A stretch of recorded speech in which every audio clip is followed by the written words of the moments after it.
Good morning students, my name is Sarfraz and I am going to teach you lesson number 1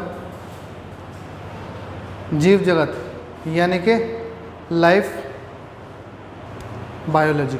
ठीक है, तो इसका आज हम भाग 4 शुरू करेंगे।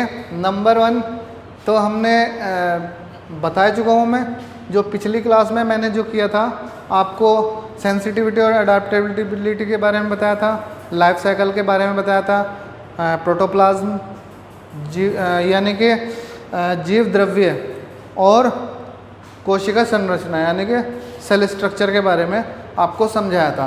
आज हम 8वीं लक्षण के बारे में बात करेंगे। सबसे पहला तो बात यह है कि ये जो है जीवधारियों का विशिष्ट लक्षण है। ठीक है, वो कैसे?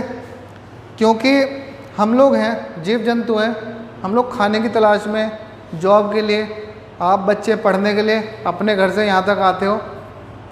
क्यों, कैसे आते हो? चल के ही तो आते हो, उसको मूवमेंट कहते हैं। ठीक है, या गति कहते हैं।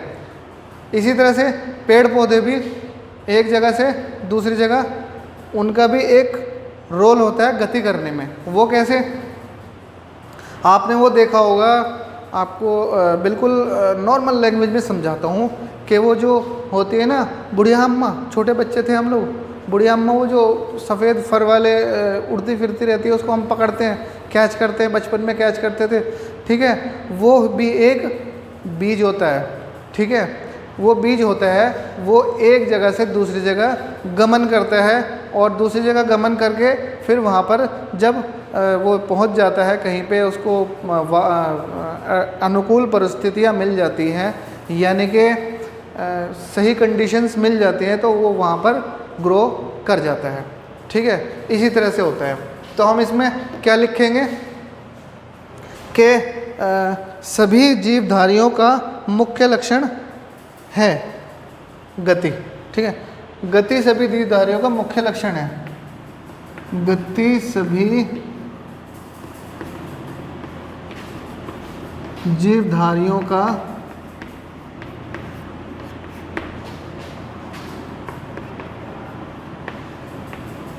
मुख्य लक्षण है। ठीक है, और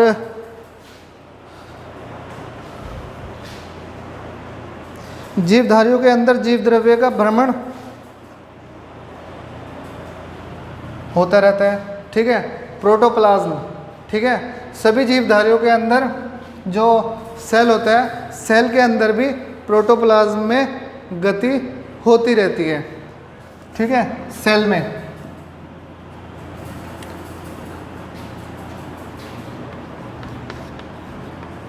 जीवधारियों के जीव द्रव्य में गति होती रहती है।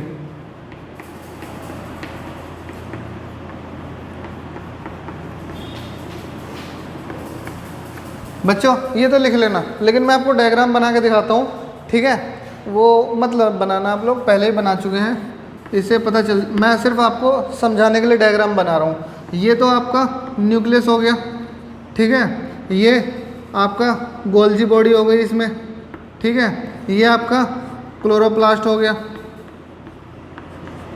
ठीक है, ये हो गया आपका माइटोकॉन्ड्रिया हो गया। ठीक है, तो ये जो है ना, ये सभी, ये जो जितने भी सभी हैं प्रोटोप्लाज्म के अंदर, जीव द्रव्य के अंदर, ये भी अपनी जगह बदलते रहते हैं। ये कभी बीच में आ जाएगा, कभी इधर आ जाएगा, ये इधर आ जाएगा, ये इधर, ये मतलब घूमते रहते हैं आपस में। ठीक है, इधर उधर घूमते रहते हैं, उसको गति कहते हैं। ठीक है, ये जीव द्रव्य में गति होती रहती है। और अब आगे बढ़ते हैं, हम लिखते हैं इसमें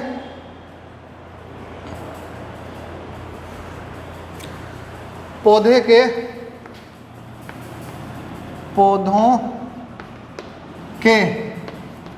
बीजाणु। अब बीजाणु क्या होता है?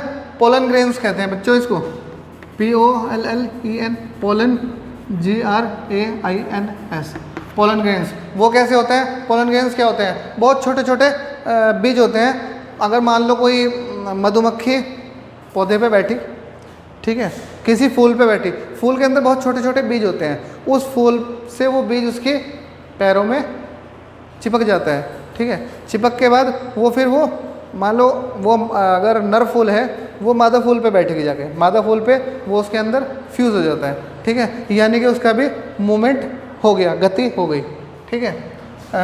बीजाणु के आगे लिखना है गति,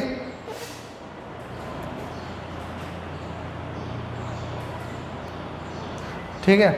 तो ये इसमें लिखेंगे पौधों के बीजाणु एक स्थान से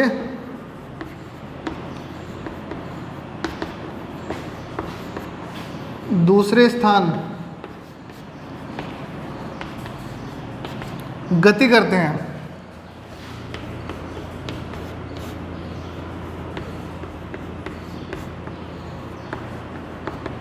अरे बच्चों, एक चीज़ बहुत अच्छी याद आई, कोरोना वायरस कैसे ज़बरदस्त गति कर रहा है। कहीं अमेरिका में फैल गया, इंडिया में फैल गया, रशिया में फैल गया, जापान में फैल गया, ब्राज़ील में फैल गया, यानी कि ऑल ओवर द वर्ल्ड में फैल गया। वो किस लिए फैला है? वो सिर्फ गति करने की वजह से फैला है। अगर वो गति नहीं करता, एक जगह ही रहता, तो वो सिर्फ और सिर्फ एक ही जगह रहता, यानी कि चीन में, क्योंकि वो चीन से स्टार्ट हुआ था गति करना। वो भी गति करते हैं, ठीक है। तो अब अगला पॉइंट जो है वो 9th पॉइंट हम लिखवाते हैं आपको। उसमें आता है 9th पॉइंट है आपका पोषण।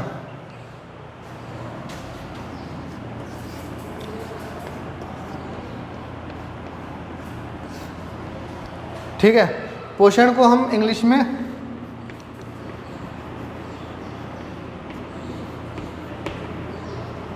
न्यूट्रिशन कहते हैं, ठीक है।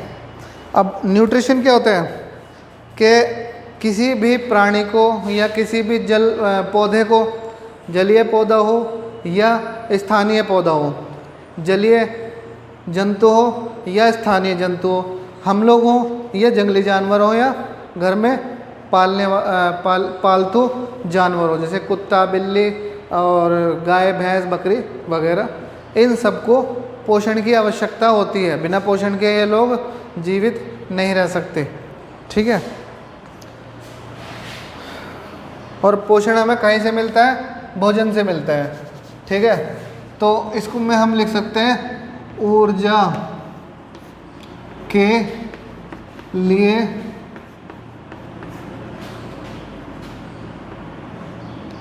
जंतुओं को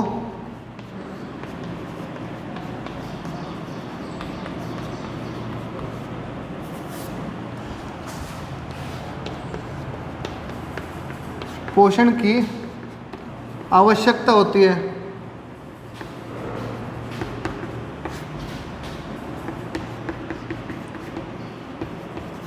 होती है। यह पोषण हमें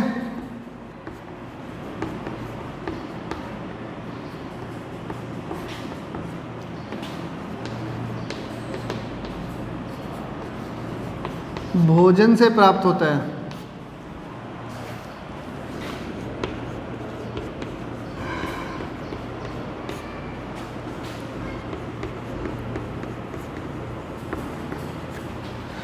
ठीक है बच्चों, ये पोषण हमें भोजन से प्राप्त होता है।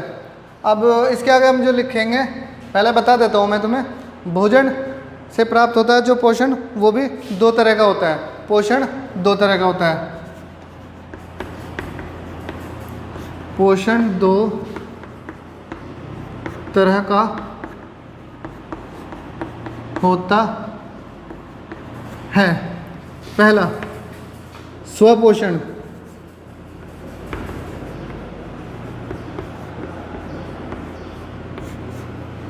और दूसरा है विषम पोषण या परपोषण, परपोषी।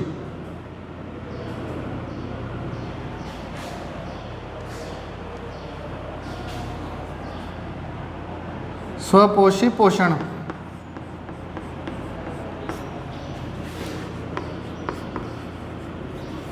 परपोषी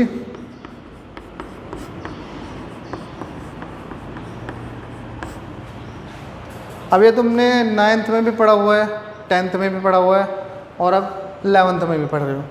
इसका मुझे सिर्फ मैं आप लोगों को इंग्लिश में भी बताता हूँ। ऑटोट्रोफिक,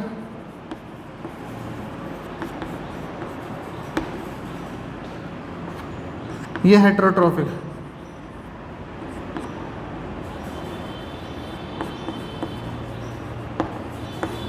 ठीक है, ये पढ़ रखा है आप लोगों ने, इसलिए मैं इसमें लिख तो मैं सकता हूँ लेकिन मैं बोल देता हूँ, आप लोग उसी को लिख लेना।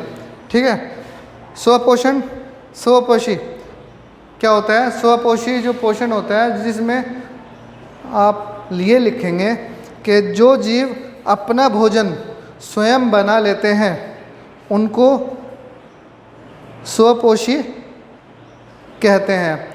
स्वपोषी में इसका जो एग्जाम्पल है, उदाहरण पौधे। पौधे लिख के, पौधे अपना भोजन कार्बन डाइऑक्साइड, सूर्य की रोशनी और जल से अपना भोजन बनाते हैं। ठीक है, ये लिख लेना। ठीक है, अब आ जाते हैं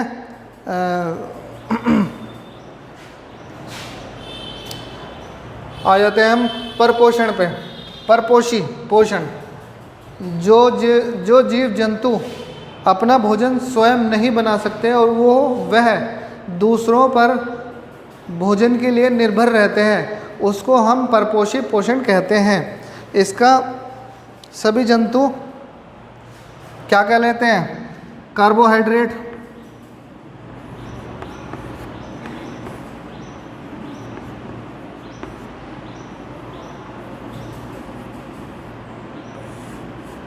कार्बोहाइड्रेट,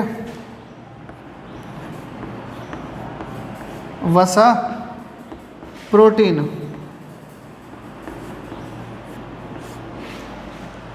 किसी भी जीव जंतु को अगर ऊर्जा चाहिए तो वो सिर्फ इनसे मिलती है। ठीक है, कार्बोहाइड्रेट से ऊर्जा मिलती है, लेकिन वसा से कार्बोहाइड्रेट से भी ज़्यादा ऊर्जा मिलती है।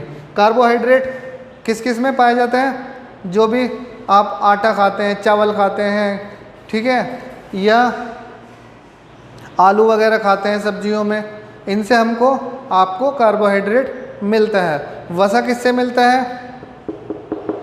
वसा मिलता है, वसा फैट को कहते हैं, इंग्लिश में फैट कहते हैं। वो मिलती है घी से, तेल से, ठीक है, दूध से, ठीक है, इनसे सबसे मिलती है वसा। और प्रोटीन जो मिलती है, प्रोटीन अंडे से मिलती है, दूध से मिलती है, मांस से मिलती है। दालों में सबसे ज़्यादा प्रोटीन होती है, दाल सबसे ज़्यादा प्रोटीन होती है, वो प्रोटीन की ही बनी होती है। ठीक है, और प्रोटीन, चलो ठीक है, प्रोटीन भी अमीनो एसिड्स की बनी होती है, वो हम आगे पढ़ेंगे। ठीक है, अब इसमें आप और आगे लिख लीजिए, मैं बोल देता हूँ।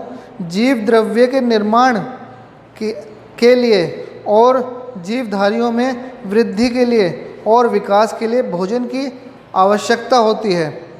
भोजन का निर्माण एवं लेना, भोजन का निर्माण एवं लेना ही पोषण कहलाता है। पौधे पृथ्वी से जल तथा खनिज पदार्थ तथा वायुमंडल से, पौधे पृथ्वी से जल तथा खनिज पदार्थ और वायुमंडल से कार्बन डाइऑक्साइड लेकर पर्णहरित की सहायता से, पर्णहरित क्या होता है? पर्णहरित, एक वर्ड आया पर्णहरित, पर्णहरित, इंग्लिश में इसको बोलते हैं बच्चों क्लोरोफिल।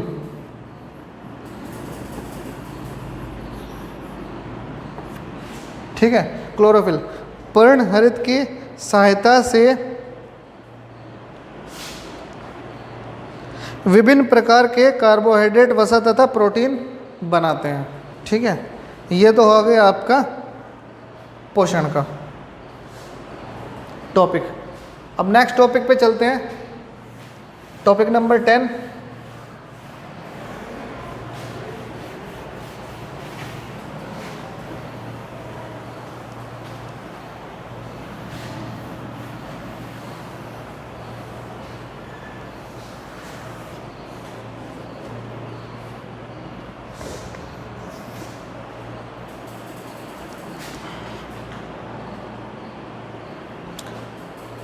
टेंथ जो टॉपिक है उत्सर्जन।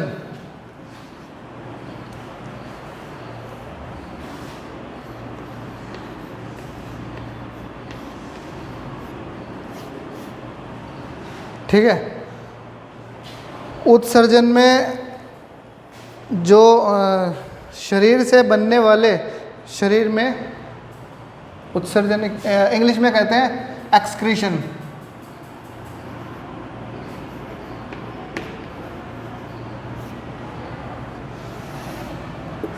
इसमें आप लिखेंगे शरीर में बनने वाले विशिष्ट अपशिष्ट, शरीर में बनने वाले अपशिष्ट पदार्थों के शरीर से बाहर निकालना उत्सर्जन कहलाता है। लिख देता हूँ मैं,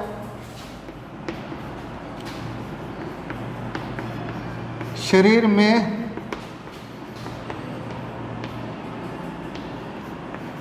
बनने वाले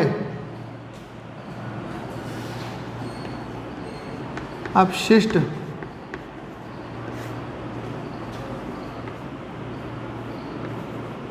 पदार्थों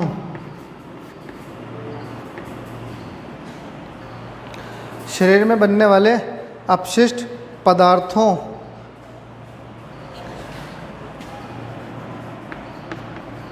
के शरीर से बाहर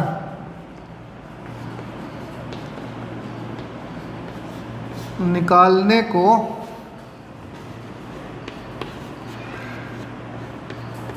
उत्सर्जन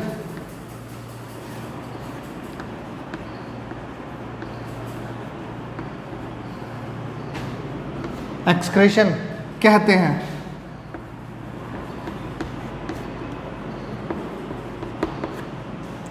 ठीक है,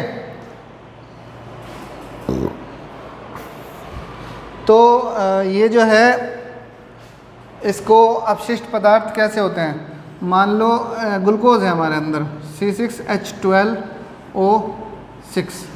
ठीक है, ये इसका जो डिग्रेडेशन होता है जब हम ऑक्सीजन लेते हैं प्लस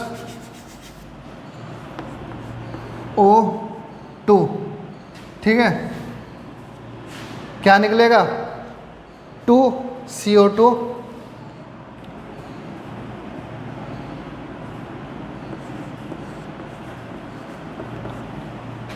6CO2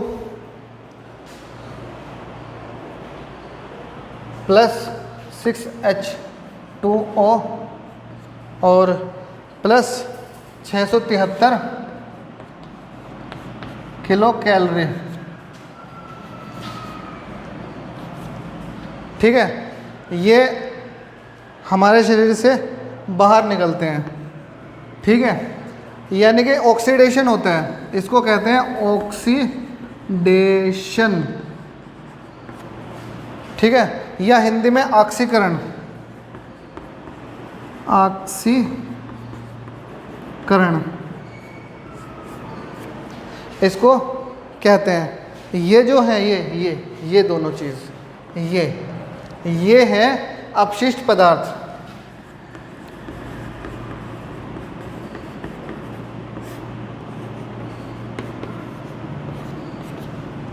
ठीक है, यानी कि हम ऑक्सीजन लेंगे तो कार्बन डाइऑक्साइड छोड़ देते हैं। इसका पूरा अब इसके हमें जो इसके ये आप लोग ये लिख के उसके आगे क्या लिखना है वो मैं बोल देता हूँ। सभी जीवधारियों में विविध उपापचय क्रियाओं के फलस्वरूप जल और CO2 ही नहीं वरन अन्य प्रकार के अनावश्यक व हानिकारक पदार्थ भी बनते हैं। इन पदार्थों को जीवधारी अपने शरीर से निष्कासित करते रहते हैं जिसे उत्सर्जन कहते हैं। ठीक है, ये है हमारे कुछ लक्षण जो सजीवों में पाए जाते हैं। ठीक है, अब कुछ क्वेश्चंस मैं आपको लिखवाता हूँ। ठीक है, उनके आंसर जल्दी से जल्दी आंसर करके मुझे आप भेज दीजिए व्हाट्सएप पे ग्रुप में।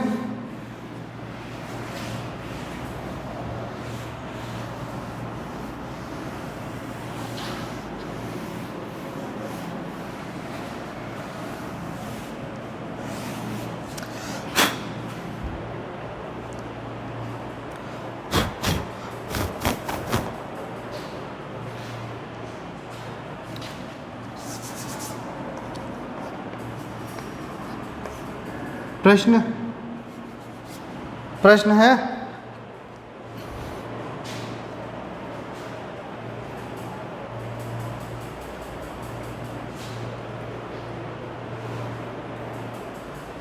पहला, हम ऑक्सीजन क्यों लेते हैं?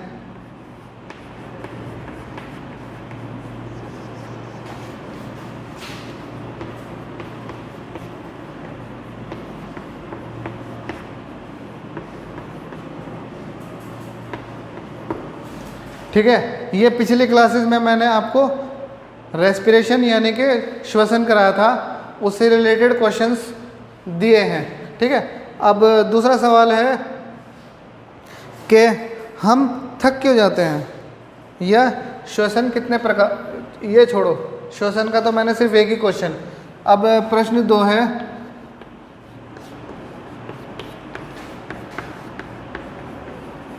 पोषण कितने प्रकार का होता है?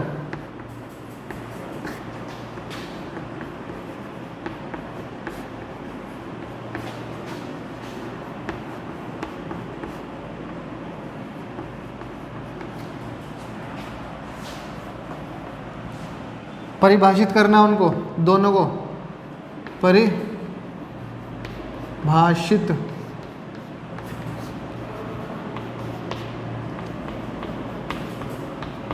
कीजिए। ठीक है, प्रश्न 3 है,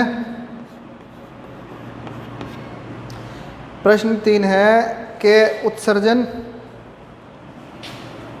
क्या होता है?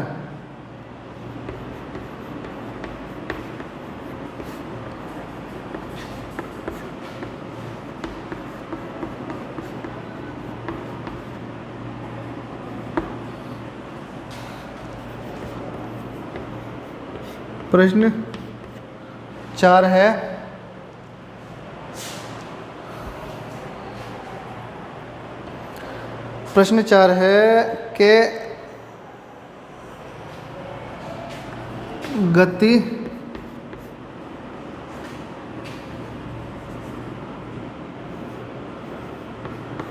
को समझाइए।